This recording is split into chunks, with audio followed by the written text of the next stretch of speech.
بسم اللہ الرحمن الرحیم۔ السلام علیکم ورحمۃ اللہ وبرکاتہ۔ اس بات کو صدیاں گزر چکی ہیں۔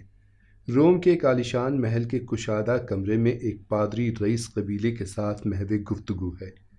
گفتگو کا محور عیسائیت ہے کہ رفتہ رفتہ اس کے مخالفین میں اضافہ ہوتا جا رہا ہے اور بے شمار لوگ حضرت عیسیٰ علیہ السلام کے نبی ہونے کا انکار کرنے لگے ہیں۔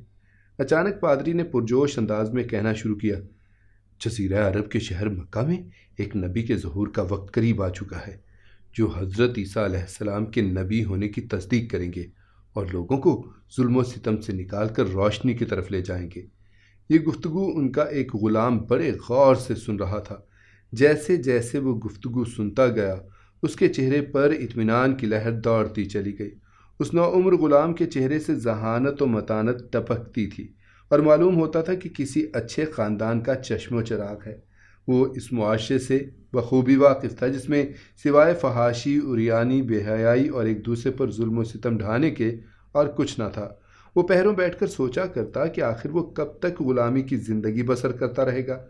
وہ ان 1000 غلاموں میں سے ایک تھا جن کو زبردستی پکڑ کر بازار غلامہ میں بیچ دیا گیا تھا۔ کبھی کبھار اس کو اپنا ماضی یاد آتا، اپنی مادری زبان یاد آتی جس کو وہ آہستہ آہستہ بھول رہا تھا۔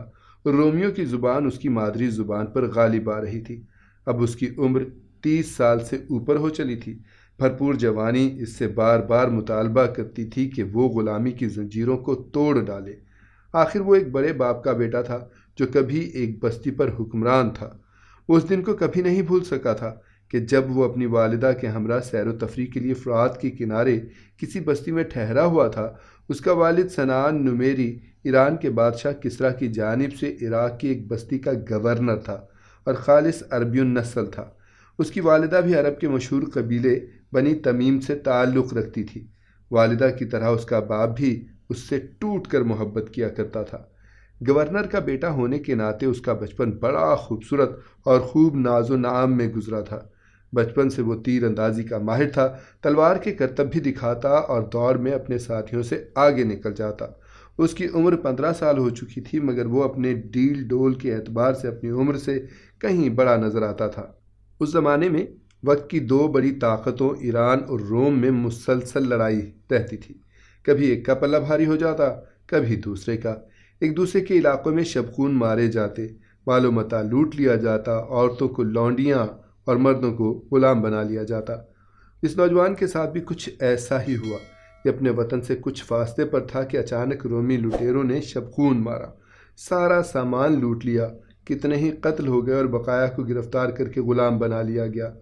ان گرفتار ہونے والوں میں یہ نوجوان بھی شامل تھا جو مختلف لوگوں کے ہاتھوں بکتا بکاتا روم پہنچ چکا تھا اور اب غلامی کی زندگی گزار رہا تھا۔ مقامی زبان پر خوب دسترس حاصل ہو چکی تھی اور عربی زبان آہستہ آہستہ بھول رہا تھا، مگر وہ اپنے ماضی پر غور کرتا تو بے اختیار کہہ اٹھتا کہ میں عربی النسل ہوں اور صحرا کا بیٹا ہوں۔ یہ نوجوان جس کا تذکرہ ہو رہا ہے اور کوئی نہیں، مشہور صحابی رسول حضرت صہیب رومی رضی اللہ تعالی عنہ تھے۔ ان کی کنیت ابو یحییٰ تھی اور ان کے بارے میں عموماً یہ تصور پایا جاتا تھا کہ وہ رومی نسل تھے۔ پادری سے اللہ کے رسول صلی اللہ علیہ وآلہ وسلم کی آمد کی بشارت سنی تو مکہ کی طرف بھاگنے کا منصوبہ بنایا۔ چنانچہ ایک لمبی جدوجہد کے بعد وہ مکہ پہنچ گئے۔ ان کے سر کے بال سرخ تھے۔ رومی زبان بھی عربی زبان پر غالب آ چکی تھی، لہٰذا مکہ والوں نے ان کا نام صہیب رومی رکھ دیا۔ مکہ کے سادات میں سے عبداللہ بن جدعان کی کفالت میں انہوں نے کاروبار شروع کیا اور جلد ہی ان کا شمار امیر ترین تاجروں میں ہونے لگا۔ تجارت کے ساتھ ساتھ حضرت صہیب اپنے مقصد کو بھی نہیں بھولے۔ ایک دفعہ ایک لمبے تجارتی سفر پر انہیں جانا پڑا۔ جب سفر سے واپس آئے تو لوگوں نے بتایا کہ ایک شخص محمد بن عبداللہ نے نبوت کا دعویٰ کیا ہے اور وہ لوگوں کو مکارم اخلاق کا درس دیتے ہیں، نیکی کی دعوت دیتے ہیں اور برائی سے منع کرتے ہیں، ایک رب کی طرف بلاتے ہیں اور غیر اللہ کی پوجا سے روکتے ہیں۔ حضرت صہیب رومی رضی اللہ تعالی عنہ نے پوچھا، کہیں وہی تو نہیں جن کا نام امین ہے؟ جواب ملا، ہاں وہی، مزید تصدیق چاہیے۔ اچھا، جن کو صادق بھی کہا جاتا ہے؟ لوگوں نے کہا، ہاں ہاں وہی ہیں۔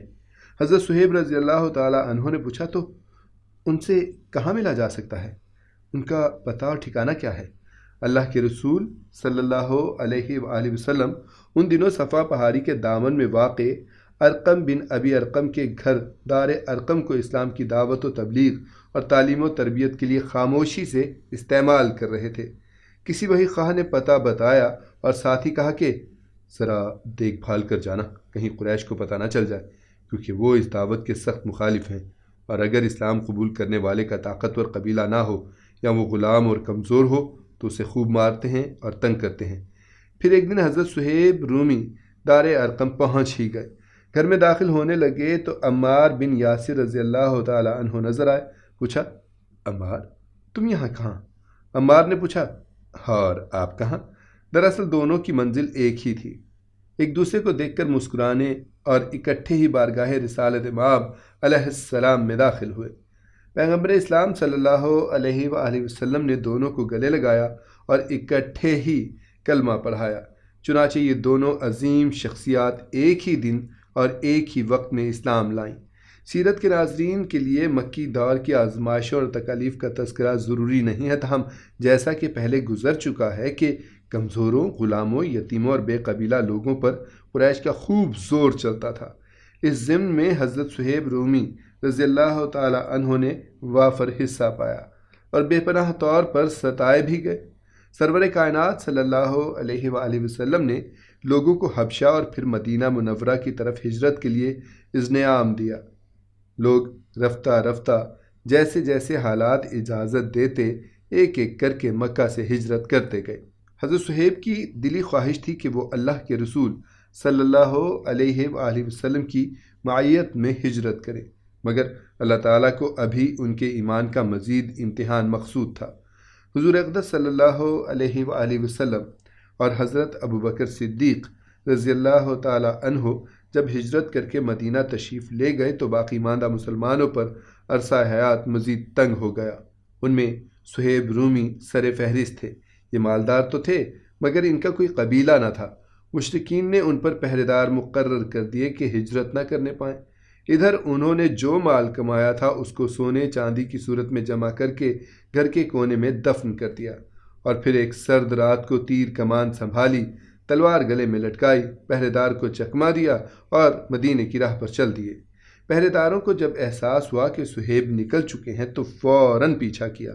اتنے میں صبح نمودار ہو چکی تھی، چنانچہ انہوں نے حضرت صہیب رومی کو گھیرے میں لے لیا اور کوشش کر کے ایک ٹیلے پر چڑھ گئے وہ، اور اپنی کمان میں تیر چڑھا کر قریش کو للکارا، خدا کی عزت کی قسم، تم لوگوں کو خوب معلوم ہے کہ میں تم سب سے زیادہ ماہر تیر انداز ہوں اور میرا نشانہ بڑا زبردست ہے۔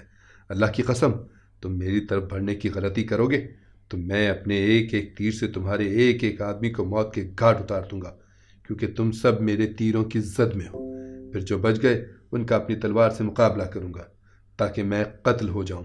قریش میں سے ایک بولا، دیکھو صہیب، ایسا ممکن نہیں کہ تم اپنا مال اور جان دونوں سلامتی کے ساتھ مدینے لے جاؤ۔ تم اپنے ماضی کو فراموش کر بیٹھے ہو۔ ذرا سوچو کہ تم مکہ میں فقیر، مفلس اور قلاش ہو کر آئے تھے، پھر یہاں تم نے بہت کچھ کمایا، کاروبار چمکایا اور مالدار بن گئے۔ حضرت صہیب نے ان کی گفتگو سنی تو ان کی نیت بھانپ گئے، ذرا سا تأمل کیا اور پوچھا، اگر میں تمہیں اپنا سارا مال دے دوں تو میرا راستہ چھوڑ دو گے؟ انہوں نے کہا، ہاں۔ آپ رضی اللہ تعالی عنہ نے ان کو دفینے والی جگہ بتائی اور انہوں نے آپ کا راستہ چھوڑ دیا۔ حضرت صہیب رضی اللہ تعالی عنہ نے ساری زندگی کی کمائی رحمت عالم صلی اللہ علیہ وآلہ وسلم کی محبت کی خاطر لٹا دی۔ اب وہ تھے اور مدینہ کا سفر تھا۔ خواہش یہی تھی کہ جلد از جلد رسول اللہ صلی اللہ علیہ وآلہ وسلم کے قدموں میں پہنچ جائے۔ سفر میں تھکاوٹ محسوس ہوتی تو تاجدار کائنات صلی اللہ علیہ وآلہ وسلم کی محبت کو دل میں تازہ کر لیتے اور تازہ دم ہو کر پھر چل پڑتے۔